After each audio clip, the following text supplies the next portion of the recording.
প্রশ্নবিদ্ধ হবে কেন? প্রশ্নবিদ্ধ হবে কেন কথা?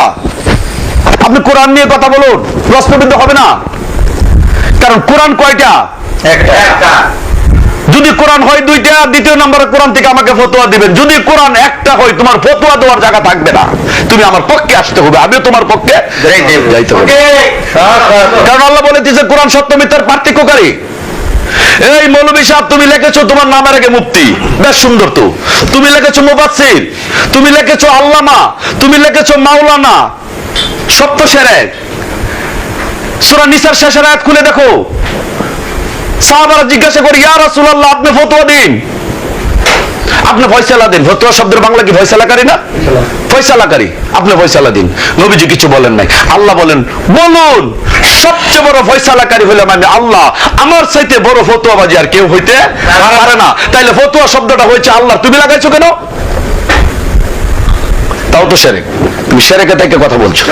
তাহলে মুফতি লাগানো তো শিরক। আল্লাহ বলেছেন আমি হইলাম সবচেয়ে বড় ফতোয়াকারী, আমার উপর আর ফতোয়াকারী কেউ হইতে পারে না। তুমি লিখছো আল্লামা, খালাকাল ইনসান আল্লামাহুল বায়ান। আর তুমি কি বয়ান শিক্ষা দিবা? যে বয়ান শিক্ষা দেয় তাকে আল্লামা বলা হয়, আল্লিম শব্দ থেকে এসেছে। আমি আল্লাহ হয়েছি সবচেয়ে বড় আল্লামা, আমি আদমকে তৈরি করে আমি বয়ান শিক্ষা দিয়েছি। তুমি বয়ান শিক্ষা দিলে কম হইতে পারে, বেশি হইতে পারে, তুমি আল্লামা হইতে পারো না। তুমি আল্লামা বাদ দিয়ে বাবা শাহজালালের মতো লেখো শাহজালাল ইয়ামুনি রাদিয়াল্লাহু তাআলা আনহু। তুমি কেন আল্লামা? কোরআনে হাফেজ, কিসের কোরআনে হাফেজ? তুমি যে কোনো মুহূর্তে কোরআন ভুলে যেতে পারো। আর যদি কোরআন নিয়ে বাহাদুরি করো, আল্লাহ এটাও জানে তুমি যে কোরআন নিয়ে বাহাদুরি করবে। কেন? সূরা জুমার 52 নম্বর আয়াত খুলে দেখুন, সূরা হজ্জের 52 নম্বর আয়াত। যে রাসূল যখন কোরআন তেলাওয়াত করে, ইবলিস তখন কোরআনের মধ্যে কিছু ভ্রান্ত কথা ঢুকিয়ে দেওয়ার চেষ্টা করে। আমি আল্লাহ ওই রসুলের ভ্রান্ত কথাটা দূর করিয়া সঠিক কথাটা চালিয়ে দিই, আর ওই রসুলের পাওকে সুদীর্ঘ করে দিই। তাহলে তুমি আলেম তো রসুল না। তুমি যখন কোরআনের কথা বলো, ভ্রান্ত কথা যখন ইবলিস আনে, আল্লাহ তো দূর করেন। আল্লাহ তো রসুলেরটা আমি দূর করি। রসুলকে যিনি মুর্শিদ তিনি রসুল, রসুলকে মাওলা আলী রসুল, রসুলকে মাওলা হুসাইন রসুল, রসুলকে আবুল ফজল রসুল, রসুলকে ইমাম গাজ্জালি রসুল, খাজা বাবা রসুল, তারা নবী না। এই জন্য কোরআনে আসছে সূরা মায়াদার 73 নম্বর আয়াত খুলে দেখুন, রসুলের কাজ। সূরা মায়াদার 73 সম্ভবত 99 খুলে দেখুন, রসুলের কাজ তো শুধু প্রচার করা, নবী না। এই জন্য কোরআন আসছে, মা কানা মুহাম্মাদুন আবা হাদি মির্জা আলিকুম ওয়ালাকিন রাসূলুল্লাহি খাতামুন নবীন। নবুয়তের দরজা ক্লোজ, বন্ধ হয়ে গেছে, রসুল সার্বজনীন হয়ে গেছে। তাহলে রসুল যে সার্বজনীন, আপনার এই দ্বারা পর্যন্ত যে রসুল, এটা কোরআন থেকে প্রমাণ চাই, এটা কোরআন থেকে প্রমাণ নিয়ে নিন। সূরা হজ্জের 71 নম্বর আয়াত খুলে দেখেন, জালিম ব্যক্তিদেরকে যখন জাহান্নামী ফেরেশতারা ধাক্কাইতে ধাক্কাইতে হেক্কাইতে হেক্কাইতে যখন জাহান্নামের গেটে নিয়ে যাওয়া হবে, জাহান্নামের গেট খুলে দেওয়া হবে, জাহান্নামের কারারক্ষীরা সেদিন মানুষকে বলবে, হে মানুষ, তোমাদের কাছে রসুল থাকা অবস্থা কি করে কাফের হলে? সেদিন তো আপনি বলবেন না 1450 বছর আগে রসুল আছেন, আমার কাছে নাই। আল্লাহ জানে কিনা? জানে।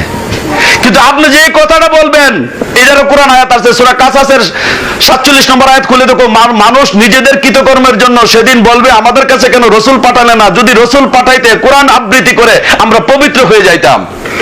সে কথার বলার সুযোগ নাই। কোন জনপদ ধ্বংস করি না রসুল না পাঠিয়ে। সূরা কাসাসের 59 নম্বর আয়াত খুলে দেখো, আমি কোন জনপদ ধ্বংস করি না। সেখানকার কেন্দ্রে কোরআন তেলাওয়াত করার জন্য রসুল না পাঠিয়ে কোন জনপদ ধ্বংস করি না। তাইলে রসুল সার্বজনীন, রসুল সার্বজনীন। সূরা ইমরানের 15 নম্বর আয়াত খুলে দেখো, সূরা আল ইমরানের 15 নম্বর আয়াত খুলে দেখো, রসুল না পাঠিয়ে কোন মানুষকে শাস্তিও দেয় না। আল্লাহ কখনো ধরা খাবে না। এই জন্য আল্লাহ সূরা মরিয়মের 35 নম্বর আয়াতে বলছে, আমি যখন কোনো মনে মনে বাসনা করি, হাও তখন হয়ে যায়। আমি মানুষকে হৌ শব্দ দিয়ে তৈরি করি নেই। সূরা সাদের 75 নম্বর আয়াত খুলে দেখো, 72 নম্বর আয়াত খুলে দেখো, আমি নিজ হস্তদ্বয় দ্বারা দইরা দইরা আমি আদমকে তৈরি করেছি। কারণ আদমের রূপটা হইল আমার রূপ, আদমের চেহারা আমার চেহারা, আদমের ভিতরে আমি বসবাস করব। আদম হবে জমিনের প্রতিনিধি। এই প্রতিনিধির মাধ্যমে আমি প্রত্যেকটা মানুষ থেকে, ইবলিস থেকে মুক্ত হওয়ার জন্য আমি সাজদা নিব মানুষকে কেবলা করে। আমি যদি আল্লাহর কাছে প্রশ্ন রাখি, আল্লাহ তুমি আলা কুল্লি শাইইন কাদির, তুমি সর্বশক্তিমান, রনে বনে জঙ্গলে সর্ব জায়গায় তুমি আছো। তুমি বলেছো সূরা আনফালের 24 নম্বর আয়াত, মানুষ এবং তার অন্তরের কাছাকাছি তোমার অবস্থান। তুমি বলেছো নাহনু আকরাবু ইলাইহি হাবলিন মিন ওয়ারিদ, প্রত্যেকটা মানুষের গাড়ের সাহারগের নিকটে আমার অবস্থান। তুমি বলেছো আমি অনুপস্থিত নই। তুমি বলেছো ওহুমা কুনতুম আইনামা কুনতুম, তুমি যেখানেই থাকো আমি তোমার সাথে আছি। অসংখ্য অসংখ্য আয়াত দিয়েছো, তুমি সর্ব জায়গায় বিরাজমান। তুমি কেন আবার গুরু ব্যবস্থাটা জারি রাখলে? বাহ, সুন্দর সুন্দর। তুমি সব জানো, আল্লাহ কুল্লি শাইইন কাদির। আল্লাহ বলে দিলেন শুনো, সূরা বাকারার 151 নম্বর আয়াত খুলে দেখো, আমি তোমাদের কাছে রাসূল পাঠিয়েছি এই জন্য, রাসূল তোমাদেরকে পবিত্র করবে, রাসূল তোমাদেরকে হিকমত দিবে, রাসূল তোমাদেরকে কোরআন আবৃত্তি করে শিখাবে। তোমরা যা জানতে না রাসূল তোমাদেরকে শিখাবে। আমি রাসূল ব্যবস্থা এই জন্য জারি রেখেছি, ইবলিশও সার্বজনীন, রাসূলও সার্বজনীন। তুমি হবে মাঠ আর তোমার ভিতরে দল হবে দুইটা, একটা আল্লাহর দল, একটা ইবলিশের দল। ইবলিশও তোমার ভিতরে আছে, আল্লাহও তোমার ভিতরে আছে। তুমি হইছো মাঠ, একটা লেভারি না থাকলে হেলা জমবে না। যখন তোমার ভিতরে লেভারি করে দিলাম, তোমার গুরু খারাপ কাম করতে যাবে, গুরুর বাঁশি কল করার পর তুমি দাঁড়িয়ে যাবে। তুমি যখন দাঁড়িয়ে যাবে তখন তুমি গুরুর চরণে যে তওবা করে নিবে, আমি আর খারাপ কাজ করব না। ইবলিশ ব্যবস্থা যদি সার্বজনীন না থাকতো, গুরু ব্যবস্থা সার্বজনীন থাকার দরকার ছিল না। ইবলিশ সার্বজনীন, সেই জন্য গুরু সার্বজনীন। গুরু ছাড়া এই মাঠের লেফারি ছাড়া যেমন ফুটবল খেলা হয় না, তোমার দেহটা হয়েছে মাঠ, তোমার ভিতরে আছে আল্লাহ, তোমার ভিতরে ইবলিশও আছে। তুমি পাপ কাজও করতে পারো, পুণ্যের কাজও করতে পারো, তোমাকে ইচ্ছা শক্তি স্বাধীন করে দিয়েছে, সেই জন্য গুরু ব্যবস্থা জারি রেখেছে। তুমি যখন অন্যায় কাজে ডুবে যাবে তখন তুমি গুরুকে স্মরণ করবে, আর যখন অন্যায় করেই ফেলবে তখন গুরুর দরবারে চলে যাও।